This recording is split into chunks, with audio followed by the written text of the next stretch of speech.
Hello दोस्तों, welcome to my YouTube channel Hariom classes Hardoi. आप लोगों का हमारे चैनल में बहुत बहुत स्वागत है, बहुत बहुत अभिनंदन है। मुझे उम्मीद है आप लोगों के माता पिता बहुत ही खुश होंगे और जो हमारी वीडियो को आप लोग देख रहे हैं अच्छी तरीके से देखते रहिएगा और लास्ट तक पूरा देखिएगा वीडियो। आज मैं इसमें बताने वाला हूँ ट्रिग्नोमेट्री तो हमारा हो चुका है, उसमें कई सारे हमने सवाल लगवा दिए हैं। अब हम जो बढ़ाने वाले हैं ट्रिग्नोमेट्री के अनुप्रयोग के बारे में। ट्रिग्नोमेट्री का अनुप्रयोग अर्थात एप्लीकेशन ऑफ ट्रिग्नोमेट्री, ठीक है। अब हम इसके बारे में जानेंगे जिसमें हाइट एंड डिस्टेंस के जो सवाल होते हैं, हाइट एंड डिस्टेंस का भी कहीं ना कहीं अच्छा रोल रहता है पेपर्स में, ठीक है। तो अब मैं बताने वाला हूँ आप लोगों को हाइट एंड डिस्टेंस के सवाल। तो हाइट एंड डिस्टेंस के बारे में अध्ययन करते हैं, आइएगा देखते हैं। हाइट एंड डिस्टेंस में क्या होता है, हमारा आज का टॉपिक जो है ऊंचाई और दूरी, ऊंचाई और दूरी बेटा, ठीक है। यानी कि हमें जीवन में ऊंचाई पर पहुंचना चाहिए और बुरी संगति से दूरी बनानी चाहिए, ठीक है। कहने का मकसद यहाँ भी पॉजिटिव आ गया, ठीक है।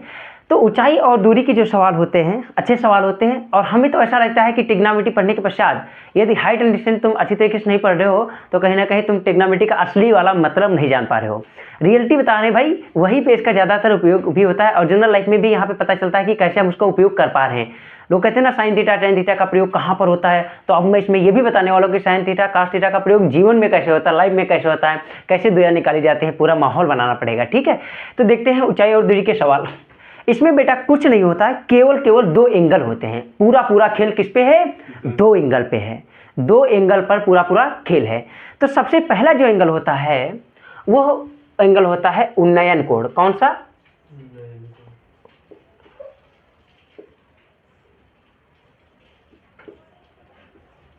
उन्नयन कोण, जिसे हम कहते हैं एंगल ऑफ एलिवेशन। क्या कहते हैं? Angle of elevation. Angle of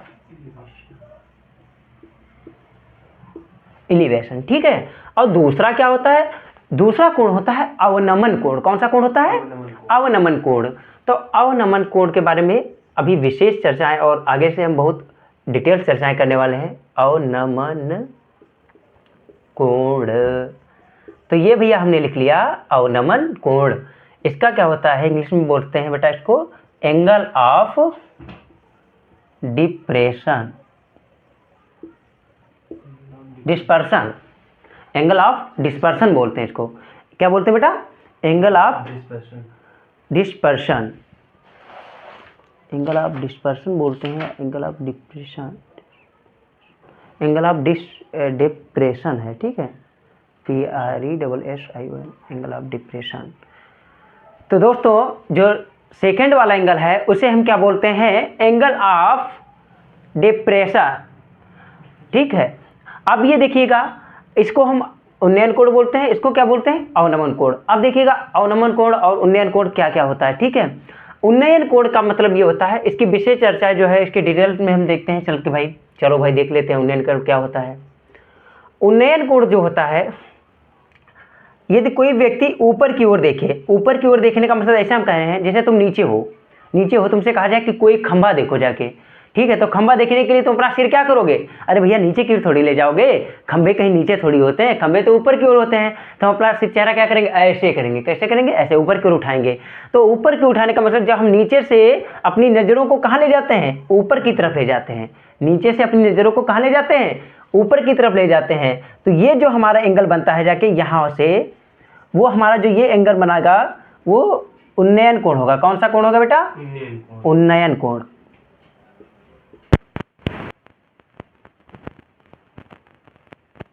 ऊपर की ओर उठाना पड़े तो यानी कि हमारी जो नज़रों से ऊपर की ओर बनेगा, यानी जो क्षैतिज लाइन होगी, हमारी जो नज़रें होती हैं, ठीक है, उससे जो क्षैतिज लाइन जो बनेगी और ऊपर की तरफ जो हमारा हाइपोटेन्यूज जा रहा है इंक्लाइंड लाइन, वहाँ पे उसके बीच में जो एंगल बनेगा जाके वो कौन सा एंगल बनेगा?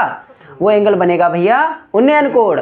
और जो इसमें अवनमन कोण में क्या होगा, जब हम छत पर खड़े होते हैं और नीचे किसी को देखते हैं, ठीक है, तो हमारी जो नज़रें होती है, नज़र से एक हमारी क्षैतिज रेखा जाती है और प्लस नीचे वाली जो इंक्लाइंड लाइन होती है उसके बीच में जो एंगल बनता है वो कौन सा एंगल बनता है?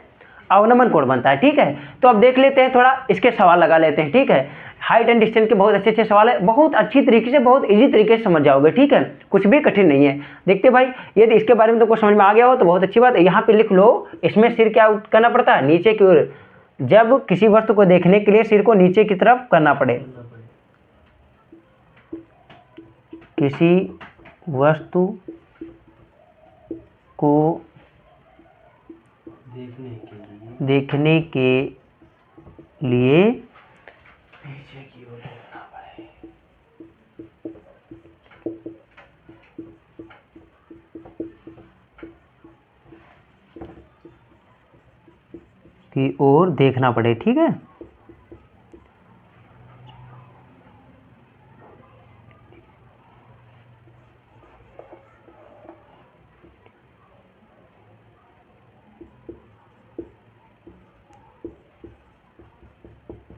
ठीक, इस बात को समझ लिया बेटा।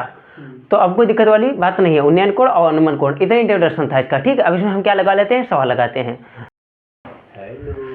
तो दोस्तों देखिएगा, स्क्रिप्ट आपको सवाल इसमें शो कर रहा है, और ये देखिएगा बोर्ड पर हमने सवाल लिख भी लिया है। बहुत अच्छा क्वेश्चन है और बहुत अच्छे तरीके से हम सॉल्व करेंगे इसको। तो आप लोग देख लिए होंगे क्वेश्चन क्या कह रहा है। एक मीनार की 20 मीटर, एक मीनार की ऊंचाई जो है कितने मीटर है, एक मीनार की ऊंचाई 20 मीटर है। एक मीनार की ऊंचाई कितनी है, 20 मीटर है, और जमीन पर इसकी छाया की लंबाई कितनी है, 20√3 मीटर है। सूर्य का उन्नयन कोण ज्ञात कीजिए। किसका उन्नयन कोण पूछा है, सूर्य का उन्नयन कोण पूछा है। तो देखिए बेटा, इस सवाल को हम कैसे लगाते हैं। सबसे पहले एक ट्रायंगल बना लेते हैं, और हमको ये भी पता है कि हमने जितने भी ट्रायंगल का यूज किया है केवल समकोण ट्रायंगल का यूज किया है ट्रिग्नोमेट्री में, ठीक है। ट्रिग्नोमेट्री में कौन सा एंगल हमने यूज किया है, समकोण ट्रायंगल का, ठीक है।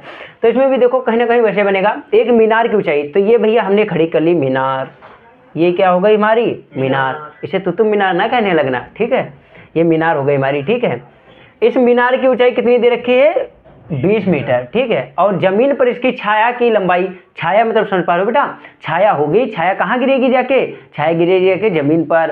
तो जमीन कहाँ है, नीचे। ये हमारा क्या हो गया, आधार हो गया, यानी कि, ठीक है। अब जमीन की जो लंबाई है कितनी है, 20√3 मीटर, ठीक है। सूर्य का उन्नयन कोण कह रहा, सूर्य का उन्नयन कोण, जब हम सूर्य को देखते हैं तो अपने सिर को कहाँ उठाते हैं, ऊपर की ओर या नीचे, सूर्य को ऊपर की ओर उठाते हैं। तो जब भैया हम सूर्य को देखने के लिए ऊपर की ओर सिर उठाएंगे तो हमारा ये एंगल जो बनेगा वो उन्नयन कोण ही कहलाएगा। इस एंगल की वैल्यू नहीं दी गई, इस एंगल को वैल्यू को हम क्या मान लेंगे, थीटा, क्या मानेंगे, थीटा। इसे का मान क्या हो जाएगा, अब हमारा निकालना पड़ेगा भैया इसका मान। देखिएगा ये थीटा जो हो गया हमारा क्या हो गया, उन्नयन कोण हो गया। उन्नयन कोण की अभी हमने तुमको जस्ट परिभाषा बताई है, वो क्या होती है, जिसमें सिर को ऊपर की उठाना पड़े, मतलब ऊपर की ओर देखना पड़े, ठीक है। उससे जो एंगल बनता है वो कौन सा एंगल होता है, उन्नयन कोण होता है।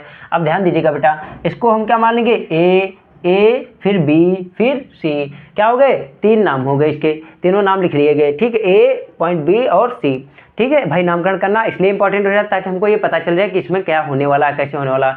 अच्छा बेटा, इसमें बहुत इंपॉर्टेंट जो चीज़ है वो यह चीज़ है कि इसमें से थीटा का मान, हाइट का मान और बेस का मान केवल किस फार्मूले से निकाला जा सकता है। इसमें सबसे ज़्यादा जो उपयोग होने वाला फार्मूला है वह है तुम्हारा tan थीटा। अब देखते हैं, इसको सॉल्व करते हैं फिर पता करते हैं। लिख लो इसमें समकोण त्रिभुज, क्या होगा, समकोण त्रिभुज ए बी सी में, ठीक है, जिसमें तुम्हारा क्या हो जाएगा, tan थीटा बराबर क्या होता है, एक tan थीटा बराबर फार्मूला होता है L/A। tan थीटा बराबर क्या होता है, L लंब बटे आधार, ठीक है। थीटा की वैल्यू भैया यहाँ पे दी नहीं गई है, थीटा की वैल्यू यहाँ पे नहीं दी गई है। लंब की वैल्यू, लंब कौन सा होता है, लंब जो खड़ा होता है, ठीक है। ये हमारा क्या है, जो है मतलब ऊर्ध्वाधर लाइन होती है, ठीक है, यही हमारी क्या होती है, लंब होती है। तो BC यहाँ पे क्या है, लंब है। अब BC की वैल्यू कितना दे रखा भैया, 20 मीटर दे रखा है, ठीक है। आधार क्या होता है, आधार नीचे वाला रहता है, ठीक है। जो AB की वैल्यू है वो क्या है, आधार में है, तो आधार की वैल्यू कितनी है, 20√3 मीटर, ठीक है। इस प्रकार से अब देखो भैया क्या कुछ दिख रहा है इसमें, 20 और 20 कट जाएंगे, कट जाएगा। तो tan थीटा बराबर क्या हो जाएगा भैया, 1/√3, 1 कितना हो जाएगा, √3, ठीक है। अब ये बताइएगा 1/√3 जो है यह किसकी वैल्यू होगी,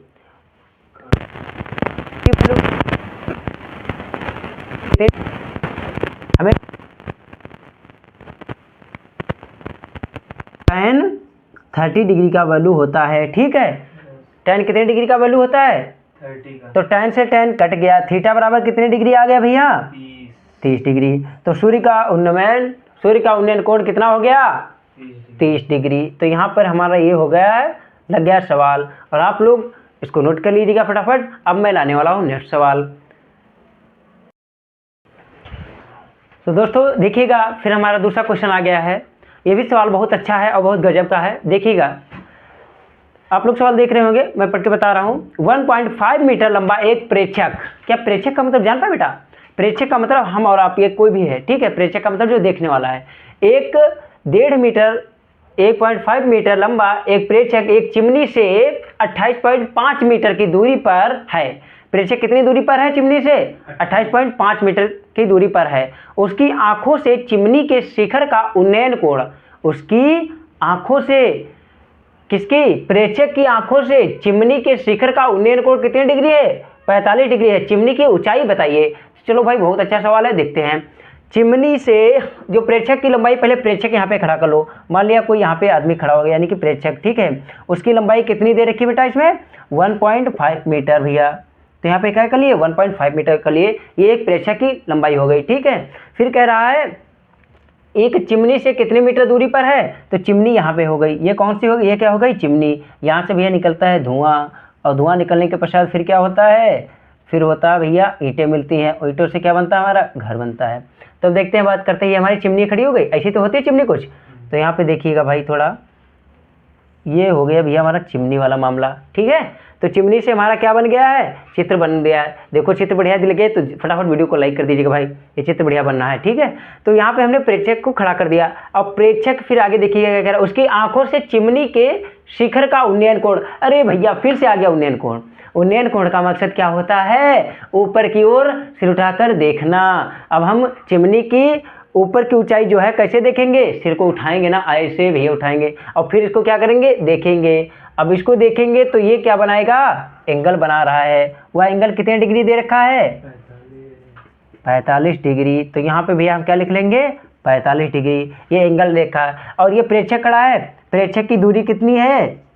प्रेक्षक की दूरी है चिमनी से 28.5 मीटर। ये पूरी बातें इसमें दे रखा है, ठीक है। इसको A B C, ठीक है, यहाँ तक इसको D पॉइंट मान लेते हैं। ये इतनी दूरी कितनी हो गई इसकी? ये इतनी दूरी हो गई भैया, सेम हो जाएगी ना ये वाली दूरी, 1.5 मीटर। अब बात जो है इसकी, ये डिस्टेंस बची, इसको हम क्या मान लेंगे? इसको मान लेंगे H। इसको क्या मान लेंगे? H मान लेते हैं। तो टोटल डिस्टेंस कितनी हो जाती है? टोटल डिस्टेंस हो जाती है H प्लस 1.5 मीटर। अब भैया इसको क्या करते हैं? लगाते हैं सवाल को, देखते हैं कैसे लगेगा। तो ये सब था बेसिक डिटेल। अब इसको सवाल को कैसे सॉल्व किया जाएगा तो देखते हैं। यहाँ पे हमारा जो ट्रायंगल ये बन रहा है, ये वाला कौन सा त्रिभुज बन रहा है? समकोण त्रिभुज बन रहा है BD, और इसको मान लिया जाए E, ठीक है। सॉल्व करते हैं, यहाँ पे देखते हैं फटाफट, जल्दी देखिएगा भैया। B हो गया, D हो गया और E हो गया, त्रिभुज BDE में। तो इसमें D वाला जो है कितने डिग्री का है? 90 डिग्री का है। कोई बात नहीं, हमें क्या डालना है इसमें? tan theta. tan थीटा बराबर L/A होता है ना। तो बताइएगा tan थीटा की वैल्यू, थीटा की जगह पे क्या है? 45 डिग्री है। और L की वैल्यू कितनी है? केवल यहाँ तक हमको वैल्यू देना है L की, अभी पूरी वैल्यू नहीं देना है। तो हम पहले L की वैल्यू देख लेते हैं। यहाँ पे हमारा बेस हो रहा है ना, तो यहाँ पे बेस एंड हो रहा है, तो हम देखते हैं L की वैल्यू कितनी हो जाएगी? H हो जाएगी। और भैया आधार की वैल्यू कितनी हो जाएगी? 28.5 यहाँ पे दे रखा है। ये वाली लाइन क्या भैया इसके बराबर है? अगर बराबर है तो क्या आधार की जगह पे इसको हम डाल सकते हैं? हाँ, तो डाल लेंगे, कोई दिक्कत नहीं होगी भाई। अब क्या करते हैं, 28.5 मीटर हमने क्या कर दिया? आधार की वैल्यू रख दी। अब करना क्या है इसमें? अब तो कुछ करना ही नहीं है, सब कुछ तो हो ही गया है। फिर देखिएगा tan 45 का मान कितना होता है? tan 45 का मान 1 होता है। बताओ इस बात को समझते हो बेटा?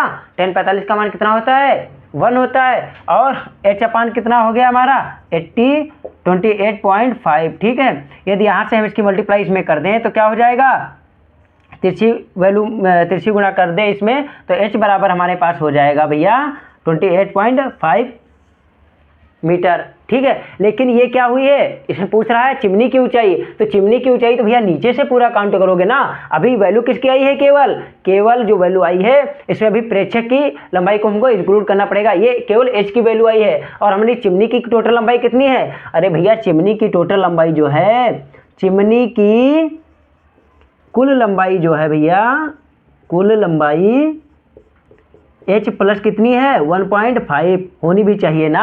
अब प्रेक्षक खड़ा है तो प्रेक्षक को क्या कर लेंगे, ऐड कर लेंगे h की लंबाई में, h की वैल्यू में क्या ऐड कर लेंगे, प्रेक्षक को। प्रेक्षक की दूरी कितनी है, लंबाई कितनी है 1.5। अब 28.5 में 1.5 ऐड करेंगे तो कितना आ जाएगा हमारा, ये हो जाएगा 30.0 यानी कि इतना मीटर। अर्थात चिमनी की भैया लंबाई कितनी है, चिमनी की लंबाई है भैया 30 मीटर। अब बताओ हम इनका उपयोग कर पा रहे हैं कि नहीं कर पा रहे हैं। हमें पता चल पा रहा है कि चिमनी की लंबाई कैसे मापते हैं, टावर की ऊंचाई कैसे मापते हैं, मीनार की ऊंचाई कैसे मापते हैं। तो एप्लीकेशंस ऑफ ट्रिग्नोमेट्री यानी कि त्रिकोणमिति के अनुप्रयोग कुछ इसी प्रकार से देखने में मिलते हैं। इनके भी कारनामे कुछ अजब और गजब होते हैं। बहुत सही बात है। तो दोस्तों फिर आ गया है नेक्स्ट क्वेश्चन हमारा, और इस क्वेश्चन को फिर से सॉल्व करते हैं, अच्छी तरीके से देखते हैं। क्वेश्चन को पढ़ते हैं, देखें क्या लिखा है भाई इसमें।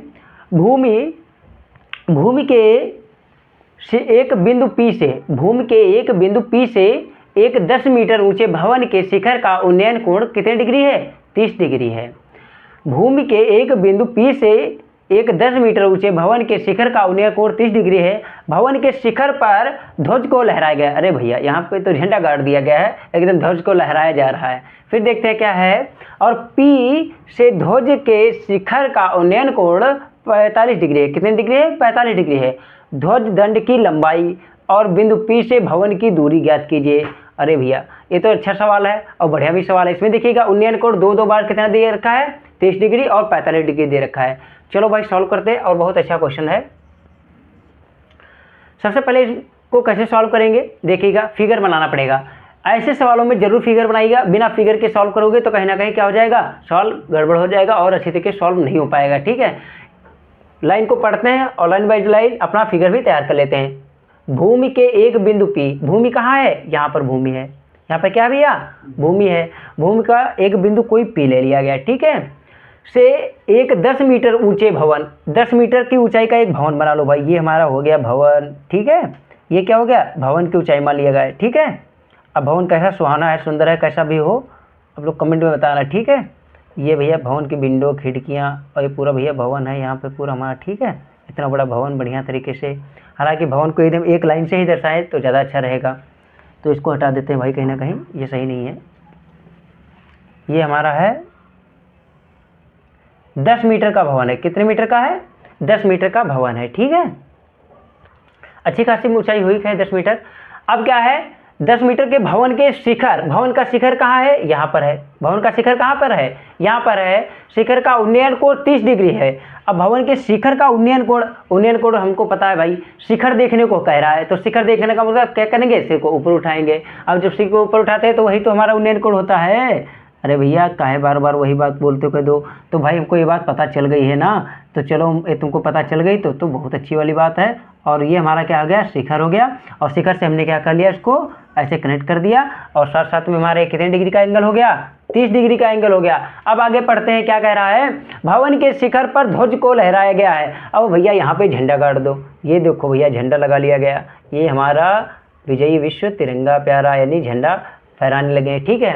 अब इसमें झंडा लगा दिया गया, तो बताओ ध्वज को लहराया गया, और बिंदु P से ध्वज के शिखर का उन्नयन कोण। अब फिर से भैया उन्नयन कोण पूछा है, तो झंडा को जब देखोगे तो क्या करोगे, थोड़ा भैया सिर और उठाना पड़ेगा, थोड़ा सिर और उठाओगे तो यानी कि क्या हो जाएगा, हमारा भैया उन्नयन कोण ऐसे आ जाएगा, ठीक है। कितने डिग्री कह रहा है, 45 डिग्री। तो यह वाला जो मान हो गया हमारा, कितना मान दिया गया है, 45 डिग्री मान दिया गया है, ठीक है। ध्वज दंड की लंबाई, अब भैया ध्वज दंड कहाँ है, यहाँ तक है ना ध्वज दंड, चलो भाई ध्वज दंड मान लिया जाए, इसकी ऊंचाई मान लिया जाए या लंबाई मान लिया जाए, h।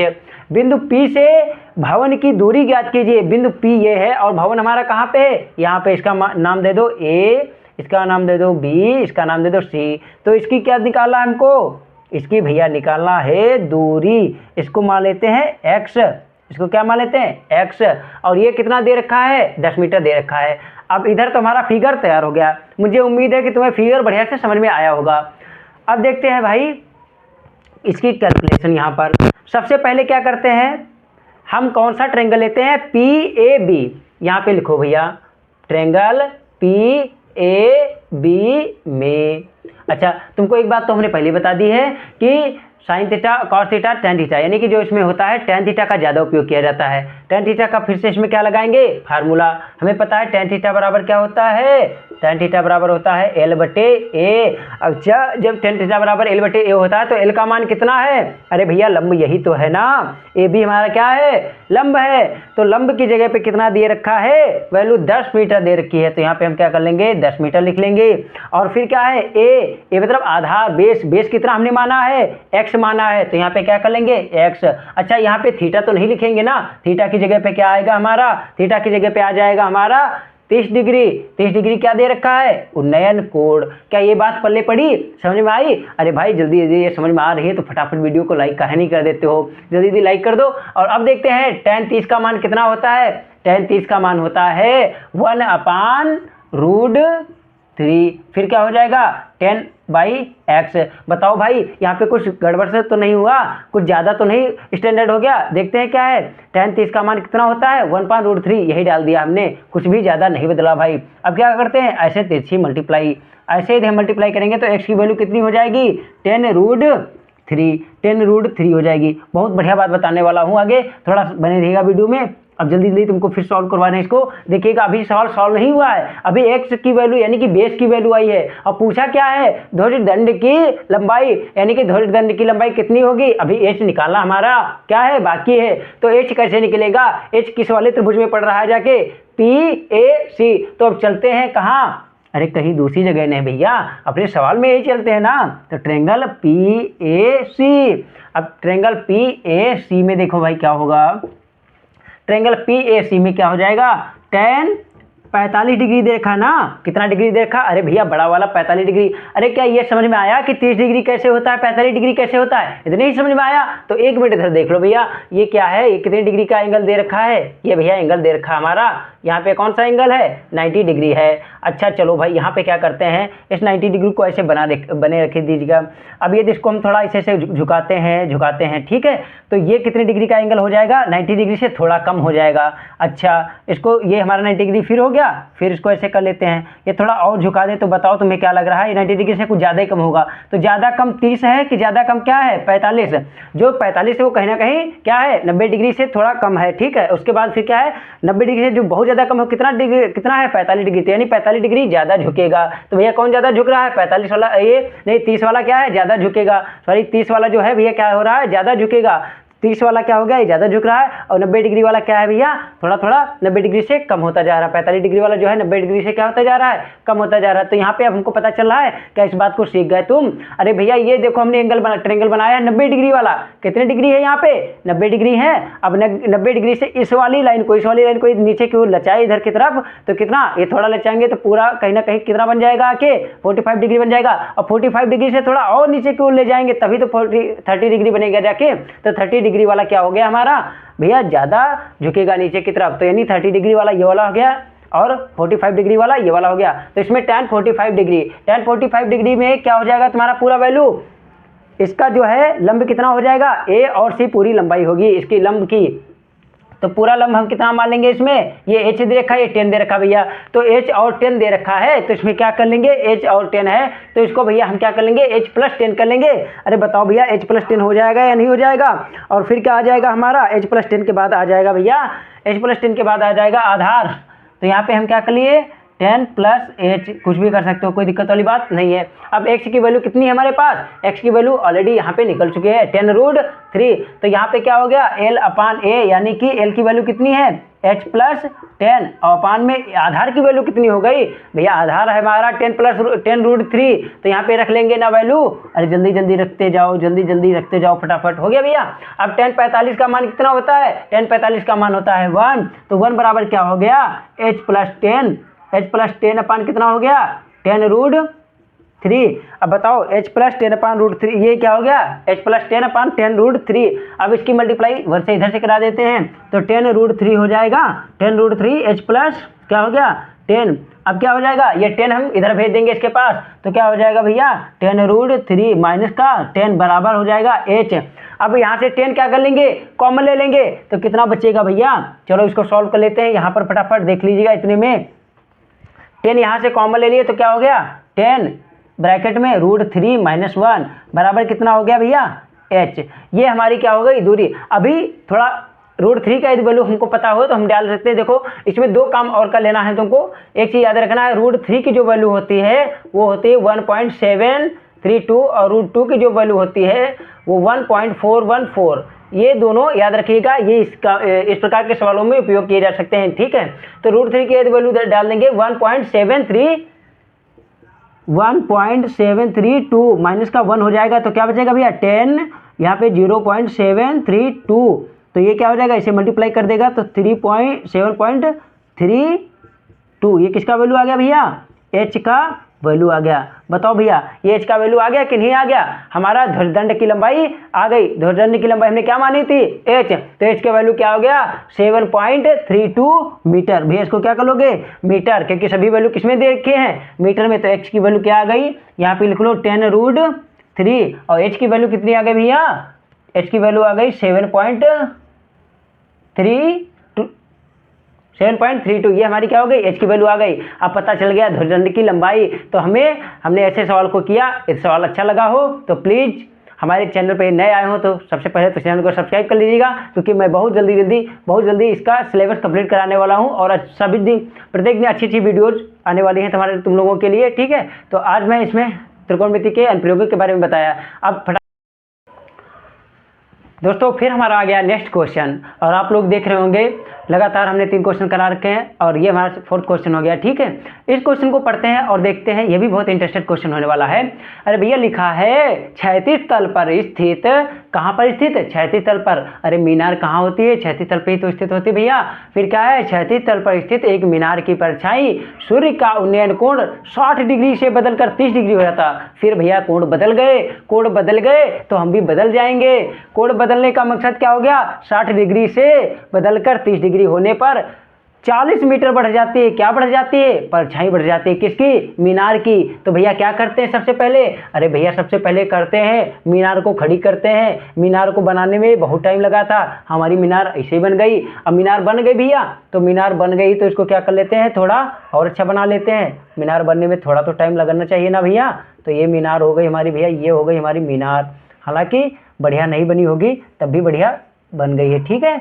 चलो भाई देख, तो ये फटाफट हमारी क्या हो गई, ये मीनार खड़ी हो गई। कुतुब मीनार नहीं है ये क्या है, हमारी मीनार है, अपनी मीनार है, ठीक है। अब ये अपनी मीनार खड़ी हो चुकी है। फिर क्या कहता है, क्षैतिज तल पर स्थित एक मीनार स्थित हो गई भैया। इसकी परछाई, अरे भैया इसकी परछाई कहाँ पड़ेगी, इधर पड़ेगी ना, परछाई भूमि पर पड़ती है ना, तो परछाई पड़ी गई। फिर क्या है, सूर्य का उन्नयन कोण 60 डिग्री से बदलकर 30 डिग्री हो जाता है। बेटा मैंने अभी तुमको बताया है 60 डिग्री और 30 डिग्री कौन ज़्यादा झुका हुआ रहता है। अरे ज़्यादा झुका हुआ तो रहता है, केवल ज़्यादा झुका हुआ है कौन सा रहता है, 60 डिग्री वाला जो होता है थोड़ा उठा सा रहता है, और 30 डिग्री वाला ज़्यादा झुका सा रहता है। तो यहाँ पे भैया देखते हैं, थोड़ा ये हमारी लाइन सही नहीं जा रही थी, इसको हमने क्या किया, ऐसे मिलाया। अब ये क्या हो गया, यहाँ से हम देख सकते हैं ये वाला हो गया हमारा बेटा 60 डिग्री, और ये कितना डिग्री हो गया, 30 डिग्री हो गया। अब कहो इस बात को समझ पा रहे हो, ये 60 डिग्री कैसे हो गया, 30 डिग्री कैसे हो गया। अरे फिर से नहीं समझ पा रहे हो तो जल्दी से देख लीजिएगा, 2 मिनट की क्यूज है, बहुत जल्दी देख लीजिएगा। ये हमारा कितने डिग्री का है, ये 90 डिग्री का है भैया, ये 90 डिग्री का है। अब 90 डिग्री से क्या करेंगे, नीचे की ओर जाएंगे। तो ये बताओ, ये वाली लाइन गए, ठीक है, तो कहीं ना कहीं ये 90 डिग्री से थोड़ा कम है कि नहीं। अच्छा ये वाली लाइन ये ले गए तो ये वाली कुछ ज़्यादा ही कम हो जाएगी। यहाँ पे देख लीजिएगा, यदि ऐसे हम ले जा रहे हैं ये वाली लाइन, तो ये वाली लाइन 90 डिग्री से कुछ ज़्यादा ही कम है, और ये वाली लाइन क्या है, 90 डिग्री से थोड़ा कम है। तो कहीं ना कहीं जो ज़्यादा कम है कितना है, 30 डिग्री है, जो थोड़ा कम है वो कितना डिग्री है, 60 डिग्री। क्या हमने भी ऐसे ही बना लिया है, बना लिया है तो बहुत अच्छी बात। और इसको क्या कर देते हैं, मिटा देते हैं फटाफट, ठीक है। तो देखते हैं फटाफट क्या कहता है क्वेश्चन। अरे भैया क्वेश्चन देखो, कह रहा है 60 डिग्री से बदलकर 30 डिग्री होने पर, 30 डिग्री जब होता है तो 40 मीटर बढ़ जाती है। क्या बढ़ जाती है भैया, परछाई बढ़ जाती है। तो हमें 60 डिग्री पर तो परछाई पता नहीं थी, तो इसके पहले नामकरण करो, A B C सी के बाद आता है भैया डी। हमने ई लिखना चाहा लेकिन ABCD याद है भाई, भी ऐसी बात नहीं है। तो देखिएगा बी वाला क्या है, जो बी की परछाई जो इसमें पड़ रही है BC की, तो 60 डिग्री पर जो परछाई पड़ रही थी हमने क्या मान लिया, x मान लिया। x मानने के पश्चात फिर क्या करेंगे, AB के बीच की जो दूरी है वो कितनी दूरी बढ़ी है, 40 मीटर दूरी बढ़ चुकी है। ये 60 डिग्री का क्या है, तो ये 30 डिग्री का जो बदलने पर मीटर कितनी मीटर दूरी बढ़ी है वो हमने लिख दिया है 40 मीटर। अब इसकी टोटल जो दूरी हो गई वो कितनी हो गई भैया, टोटल दूरी हो गई वो हो गई x प्लस 40। ऐसा हो जाएगा ना।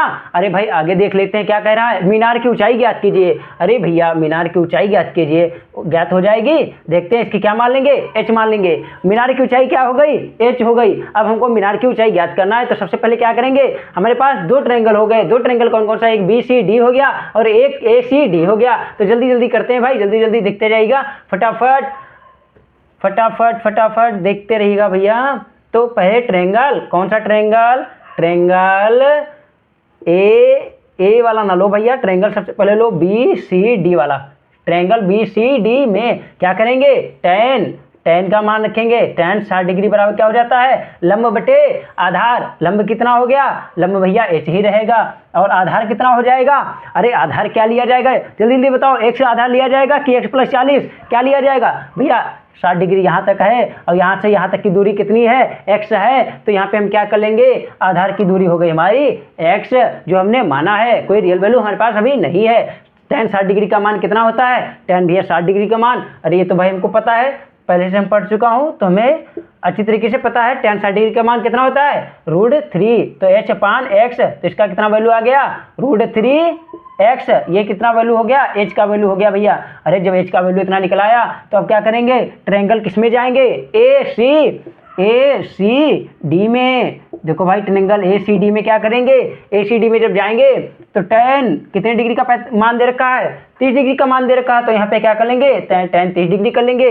और tan 30 डिग्री का मान रखने के बाद फिर क्या करेंगे, लंब बटे आधार। लंब कितना है, h है। अरे भैया आधार कितना हो जाएगा, आधार तो सर देख लीजिएगा, यहाँ पे कहोगे यहाँ से जो है A से लेकर C तक जो दूरी है वो कितनी दे रखी है, x प्लस 40 पूरी दूरी दे रखी है। ये 40 है, ये x है, तो पूरी दूरी मानेंगे ना, तो x प्लस क्या हो जाएगा, x प्लस हो जाएगा भैया 40। अब 30 डिग्री का मान कितना होता है, अरे जल्दी जल्दी बताओ ना, फटाफट कमेंट में बता दो भाई। tan 30 का मान कितना होता है, tan 30 का मान तो यही होता है 1/√3। 1/√3 जब tan 30 का मान होता है, अब तो कोई दिक्कत बची ही नहीं, केवल क्या करना है, मल्टीप्लाई करना है। कौन सी, तिरछी वाली।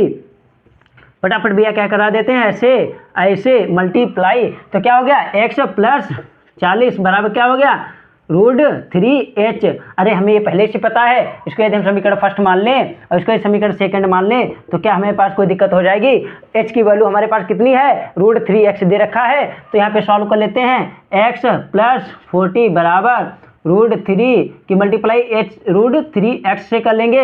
अरे भाई ये √3x कहाँ से आ गया, ये √3x आ गया है, h की वैल्यू √3x दे रखी है, वहाँ से हमने ले लिया है। अब बताओ √3 की मल्टीप्लाई √3 से करेंगे तो क्या हो जाएगा, अरे √3 की मल्टीप्लाई जब √3 से करेंगे तो क्या हो जाएगा, 3 हो जाएगा। जब कोई भी रूट की वैल्यू रहती है और रूट की वैल्यू को यदि हम किससे मल्टीप्लाई करते हैं, यदि हम मल्टीप्लाई करते हैं रूट की वैल्यू को सेम रूट की वैल्यू से, तो क्या हो जाता है, रूट हट जाता है। तो क्या हो गया यहाँ पर, x प्लस 40 बराबर कितना हो गया, √3 की मल्टीप्लाई √3 से होगी 3x हो जाएगा।